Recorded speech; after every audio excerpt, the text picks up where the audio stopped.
பூஜைக்கு யூஸ் பண்ண மாலை பூ வச்சு நம்ம வீட்டிலையே சாம்பிராணி எப்படி ரெடி பண்ணுறதுன்னு பார்க்கலாம். இப்போ நம்ம மாலையிலேருந்து பூவை தனியாக பிரித்து எடுத்துடலாம். இப்போ பூவில் உள்ள இதழ் வச்சு தான் நம்ம சாம்பிராணி ரெடி பண்ண போகிறோம். அதுக்காக காம்பு தனியாக, அந்த பூ தனியாக எடுத்துடலாம்.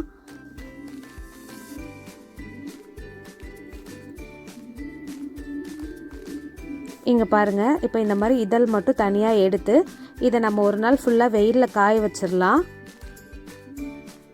அதில் உள்ள ஈரப்பதம் போகிற அளவுக்கு நம்ம வெயிலில் காய வச்சு எடுத்துடலாம். இப்போ காய வச்ச பூவை ஒரு மிக்ஸி ஜாரில் சேர்த்து நல்லா அரைச்சி எடுத்துக்கலாம்.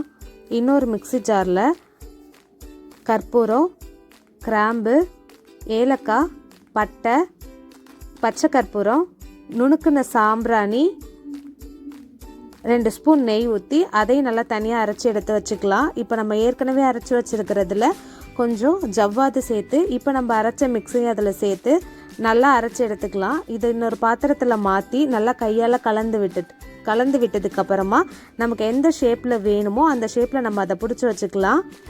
நான் ஃப்ரீ ஹேண்ட்லேயே நான் கையிலே கோன் ஷேப்பில் செஞ்சு வச்சுருக்கேன். உங்களுக்கு எந்த ஷேப் வேணுமோ நீங்கள் அந்த மோல்டில் ரெடி பண்ணிக்கலாம். இப்போ நம்ம ரெடி பண்ணி வச்சுருக்க இந்த சாம்பிராணியை ஒரு நாள் ஃபுல்லாக வெயிலில் காய வச்சிடலாம். இப்போ காய வச்சுட்டு நம்ம எந்த பாக்ஸில் அதை எடுத்து வைக்க போகிறோமோ அந்த பாக்ஸில் எடுத்து வச்சிடலாம்.